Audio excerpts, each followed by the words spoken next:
స్వాగతం అండి. ఇప్పుడు నేను చెప్పబోయే కథ నీతి కథల్లో ఒక కథ. కథ పేరు న్యాయగంట. ఒకానొకప్పుడు ఇటలీ దేశాన్ని అట్రీ అనే రాజు, ఒక గొప్ప తెలివైన రాజు ఉండేవాడు. ఆయన రాజ్యాన్ని తన తెలివితేటలతో చాలా బాగా పరిపాలన చేస్తూ ఉండేవాడు. ఆయన మంచితనం వల్ల ఆయన దగ్గర పనిచేసే వాళ్ళంతా కూడా ఆయన్ని ఎంతో బాగా గౌరవించేవారు. ఎందుకంటే రాజు బాగా పరిపాలన చేస్తుంటే ప్రజలు కూడా ఎంతో సంతోషంగా ఉంటారు కదా. మరి అందుకని ఆ రాజుని అందరూ కూడా గౌరవించేవారు. మనం కూడా చూడండి, పెద్దవాళ్ళు ఉంటారు కొంతమంది, చాలా చక్కగా పొదుపుగా మాట్లాడతారు. అలాంటి వాళ్ళని కూడా అందరూ గౌరవిస్తూనే ఉంటారు. ఎక్కువగా మాట్లాడి లేనిపోయిన సమస్యలు తెచ్చుకున్న వాళ్ళైతే ఎవరు మాట్లాడరు, కానీ మిగతా వాళ్ళతో అయితే మనం చాలా గౌరవిస్తారనమాట. అట్రీ రాజ్య ప్రజలు కూడా ఆయన పాలనలో ఎంతో సంతోషంగా సుఖంగా జీవిస్తూ ఉండేవారనమాట. నగర మధ్యలో ఒక ఎత్తైన పీఠాన్ని కట్టించి దాని చివర ఒక పెద్ద గంటని వేలాడదీయించాడు ఆ రాజు. ఆ గంట నుంచి ఒక తాడు నేలకు తగిలేగలాగా వేలాడదీశారు. తనకు వాళ్ళకి ఏదైనా అవసరం వస్తే, ఏదైనా అర్జెంట్ పరిస్థితి వచ్చినా కూడా ఆ గంటను మోగిస్తే రాజుగారు దగ్గరికి వెళ్ళవచ్చు. ఈ విధంగా ఎంతోమంది గంట ద్వారా న్యాయాన్ని పొందారు. వాళ్ళకి అర్జెంటుగా అనుకోని పరిస్థితి వచ్చినప్పుడు, న్యాయం కావాల్సి వచ్చినప్పుడు, ఏదన్నా కొట్లాట వచ్చినప్పుడు ఏం చేసేవారంటే ఆ గంటను గట్టిగా లాగేసరికి ఆ గంట మోగుతూ ఉండేదన్నమాట. అలా మోగినప్పుడు రాజుగారు ఏం చేస్తారంటే సింహాసనం దగ్గరికి వచ్చి వాళ్ళు లోపలికి పంపించమనేవారు. అలాగా చాలామందికి ఏమైందంటే వాళ్ళ సమస్యలు పరిష్కారం అవుతూ ఉండేవన్నమాట. ఇలాగా ఎంతోమందికి న్యాయం జరిగింది. ఒకనాడు ఆ గంటకు కట్టిన తాడు తెగిపోయింది. వెంటనే కొత్త తాడు కట్టండి అని రాజుగారు ఆజ్ఞాపించారు. రాజుగారు ఆజ్ఞాపిస్తే వెంటనే అయిపోతుంది కదా మరి. కానీ రాజభట్లకు సమయానికి ఎక్కడా తాడు దొరకలేదు. ఒక్క ద్రాక్ష తీగను కట్టారు. ఆ సమయంలో ఎక్కడ తాడు దొరకలేదు. మరి ద్రాక్ష తీగ అంటే అది పెద్దంత గట్టిగా ఏమి ఉండదు కదా. ఆ తీగకు ఇంకా ఆకుపచ్చిన ఆకులు ఉన్నాయి. అదే నగరంలో ఒక గొప్ప డబ్బున్నవాడు ఉన్నాడు. అతని దగ్గర ఒక గుర్రం ఉంది. అది అతనికి ఎంతో కాలంగా సేవ చేస్తూ వచ్చింది. ఇప్పుడు బాగా ముసలిదైపోయింది. ఒకప్పుడు గుర్రాలు చాలా బాగా పొరలెడుతూ ఉండేవి. చాలామంది వాటి మీద రేసులకి వాటికి కూడా వాళ్ళు చేస్తూ ఉండేవారు, పోటీ పడుతూ ఉండేవారు వాటికి.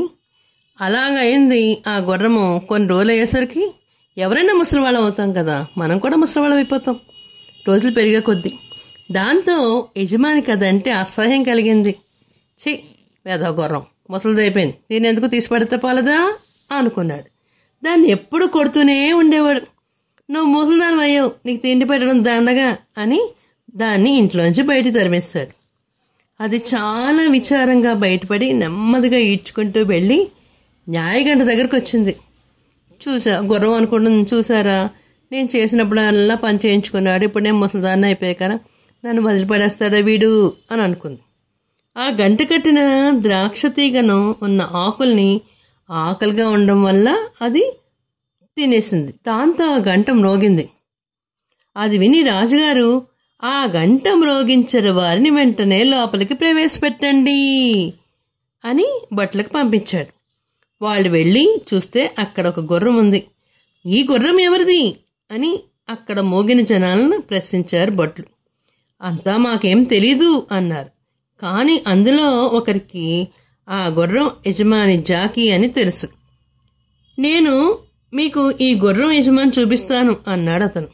భటులు అతనితో పాటు వెళ్ళి జాకీని అతనితో పాటు గుర్రాన్ని తీసుకుని వచ్చి రాజుగారి సమక్షంలో ప్రవేశపెట్టారు. అసలు ఏం జరుగుతుందో తెలుసుకోండి అని రాజుగారు మంత్రి గారిని అడిగారు. నువ్వు ఆ గుర్రానికి రోజు మేత పెడుతున్నావా? మంత్రిగారు జాకీని ప్రశ్నించారు. చిత్తం ప్రభు అన్నాడు. మరి దాన్ని ఎందుకు వెళ్ళగొట్టావు? అది ఇప్పుడు పనిచేసే స్థితిలో లేదు, అందుకే దాన్ని వెళ్ళగొట్టాను. నువ్వు వట్టి అబద్ధాలు కోరువు. ఆ గుర్రాన్ని చూడు ఎంత బలహీనంగా ఉందో, కనీసం దానికి నడిచే శక్తి కూడా లేదే. అది నీకు ఎన్నో సంవత్సరాలు సేవ చేసింది, కానీ నీకు కొంచెమన్నా విశ్వాసం ఉందా? లేదు కదా అని అన్నారు. అది సేవ చేసిన మాట నిజమే, దాన్ని వెళ్ళగొట్టడం తప్పే అని ఒప్పుకున్నాడు జాకీ. అలాగైతే దాన్ని నీతో పాటు మీ ఇంటికి తీసుకెళ్ళి బాగా తిండి పెట్టి పోషించు అన్నారు రాజుగారు ఆజ్ఞాపించేశారు. ఆ ప్రకారమే ధనికుడు ఏం చేశాడంటే దాని ఇంటికి తీసుకెళ్ళి మంచి ఆహారం పెట్టి శ్రద్ధగా సంరక్షించాడు. తన యజమానితో తిరిగి ఇంటికి వచ్చి రావడంతోనే ఆ గుర్రానికి కూడా చాలా సంతోషం కలిగింది. చూసారా, రాజ్యంలో ఒక న్యాయగంట ఉంటే అది ఎంత చక్కగా జరుగుతుందో. మరి న్యాయగంట వల్ల గుర్రానికి మంచి జరిగింది, అలాగే ఊళ్ళో వాళ్ళకు కూడా చాలా మంచిలు జరుగుతూనే ఉండేవన్నమాట. రాజుగారు ఎంత చక్కగా చేశారో మరి పిల్లలు వింటున్నారా? మరి మరొక చిన్న కథ చెప్పుకుందామా అయితేని. కోడలి ఎన్నిక. ఫిరంగపురం గ్రామంలో నివసించే సుబ్బమ్మకు రంగడు ఒకే ఒక కొడుకు చిన్నతనంలోనే భర్త చనిపోయాడు. కష్టపడి పని చేసుకుంటూ పొదుపుగా కాపురం చేసుకుంటూ ఆ కొడుకుని పెంచి పెద్ద చేసింది తల్లి సుబ్బమ్మ గారు. రంగన్నకు పెళ్లి వయసు వచ్చింది. పెళ్లి ప్రయత్నాలు మొదలుపెట్టింది. తనలాగే ఎవరైనా అమ్మాయి యువతి పొదుపుగా ఉంటే కోడలుగా చేసుకోవాలని ఆమె కోరుకునేది. అందుకోసం ఎంతోమందిని చూసింది. కొంతమంది అందంగా ఉంటే, కొంతమంది గుణం గల వాళ్ళు ఉన్నారు, కొంతమంది గుణం లేని వాళ్ళు ఉన్నారు అని తెలిసింది. అందమైన పిల్లలకి గుణం సరిగ్గా లేదని తెలిసింది ఆమెకి. కొంతమంది మంచి గుణం ఉన్నా దోబరా కట్ చేస్తున్నారని కొంతమంది తెలిసింది. కొంతమంది గురించి ఆమె తెలుసుకుంది. మరికొంతమంది అందంగా ఉండి ఏ పని చేత కాకుండా వాళ్ళు ఉన్నారని కూడా తెలిసింది. అందుకని అలాంటి వాళ్ళు జోలికి అసలు వెళ్ళలేదు ఆమె. ఎందుకు ఏమో, ఆమెకున్న దాంతో జాగ్రత్తగా సర్దుకొని సంసారం నెట్టుకొచ్చే పిల్ల కావాలని ఆ సుబ్బమ్మగా రాసి కదా. మరి ఇరుగుపొరి వాళ్ళు పక్క ఊళ్ళో మీ మేనగోళ్ళు ఉంది కదా, ఆ అమ్మాయిని చేస్తే సరిపోతుంది కదా మీ కొడుక్కి అని సలహా చెప్పారు. ఆ సలహా నచ్చి తెలుసుకోవడానికని చెప్పి అన్నయ్య ఇంటికి వెళ్ళింది సుబ్బమ్మ గారు. అయితే సుబ్బమ్మను చూసి అన్నయ్య శంకరం ఎంతో బాగా సంతోషించాడు. కోడలు పిల్ల విజయ ఎక్కడికి వెళ్ళింది అని అడిగింది. గడ్డి తీసుకురావడానికి పొలం వెళ్ళిందమ్మా అని చెప్పాడు వాళ్ళ అన్నగారు. ఇంట్లో అందరూ ఉండగా విజయ ఒక్కతే వెళ్ళిందంటే కష్టపడే పనిచేసే స్వభావం కలదని వాళ్ళ సుబ్బమ్మ గారు అర్థం చేసుకుంది. కాసేపటికి గడ్డి మోపుతో వచ్చింది విజయ. తొట్టి దగ్గరగా 4 చెంబుల నీళ్ళతో కాళ్ళు కడుక్కుంది. ఎప్పుడైనా సరే ఎవరైనా కాళ్ళు కడుక్కున్నప్పుడు కొంచెం నీళ్ళతో కడుక్కుంటే వాళ్ళు పొదుపుగా ఉన్నట్టు. 4-5 చెంబుల నీళ్ళు కడిగేస్తే అదేమవుతుంది, దోబరా చేసినట్టే అనుకునేవారు. ఒకప్పుడు కోడల్ని ఎన్నుకునేటప్పుడు అవన్నీ చూసేవారు అనమాట. మేనత్త చూసే ఆశ్చర్యపోయింది కోడలి పిల్ల కూడా. ఆమె కూడా విజయ్ కూడా ఏంటి చాలా ఆప్యాయంగా పలకరించింది. అత్తయ్య ఎప్పుడొచ్చావు, ఎలా ఉన్నారు, ఏమిటి అని అన్నీ కూడా మాట్లాడింది. కానీ కోడలు పిల్ల 4 చెంబుల నీళ్లు వాడేసిందంటే ఈ అమ్మకి పొదుపు లేదా, అసలు జాగ్రత్త లేదా ఏమిటి అని మేనత్త అనుకుని ఈ పిల్ల పొదుపు లేదు ఏమిటి, నీళ్ళు ఎలా వాడేస్తుంటే ఇంకా సంసారం ఇంకేం పొదుపు చేస్తుందిలే అనుకుని అదే విషయాన్ని అన్నయ్య శంకర్తో అడిగింది. ఏంట్రా మీ అమ్మాయి 2 కాళ్ళు కడుక్కోవడానికి 4 చెంబులు నీళ్ళు వాడిందేమిటి అని అడిగాడు. ఆయన వెంటనే సుబ్బమ్మని తొట్టి దగ్గర తీసుకువెళ్ళి చూపించాడు. తొట్టి దగ్గర నుండి లోపల పెరట్లోకి చిన్న కాలువ ఏర్పాటు చేసింది. పెరట్లో కూరగాయ మొక్కలు ఉన్నాయి. తొట్టి దగ్గర కడుక్కున్న నీళ్లు ఆ మొక్కలకి వెళతాయన్నమాట.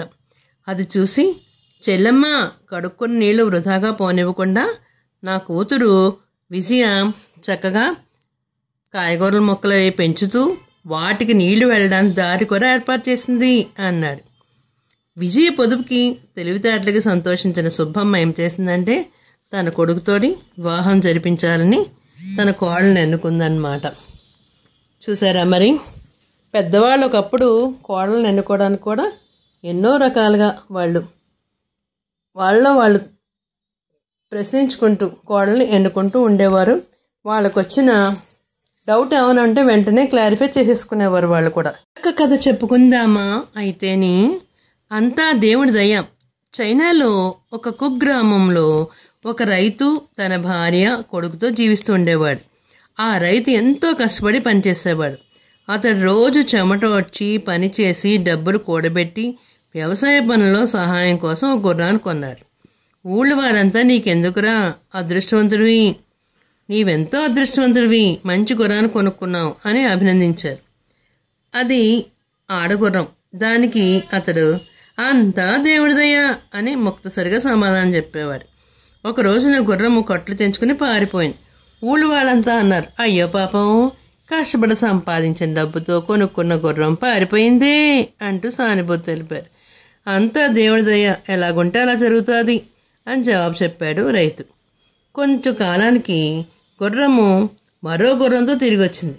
అది మగ గుర్రం. ఊరంతా ఇప్పుడు నీకు 2 గుర్రాలు వచ్చాయి, నీకు చాలా అదృష్టవంతుడురా నువ్వు అన్నారు. దానికి కూడా అతను ముక్తసరిగా అంతా దేవుడిదయ్య, ఎలాగుంటే అలాగే జరుగుతుంది అని సమాధానం చెప్పాడు. రైతు కొడుకు మగ గుర్రాన్ని విడదీసి కష్టమైన పనులు దాంతో చేయించాలని అనుకున్నాడు. అతడు దాని మీద ఎక్కి వేగంగా పొలంలోకి వెళ్తుంటే అది కింద పడేసింది. అతనికి కాళ్ళు చేతులు చాలా చోట్ల విరిగిపోయాయి. దాంతో అతడు కుంటివాడైపోయాడు. ఊరు వారంతా రైతులతో, అయ్యో నీ కొడుకు కుంటివాడయ్యాడే అంటూ ఎంతో సానుభూతి చూపించాడు. అందుకు రైతు నిర్లిప్తంగా ఏమన్నాడంటే,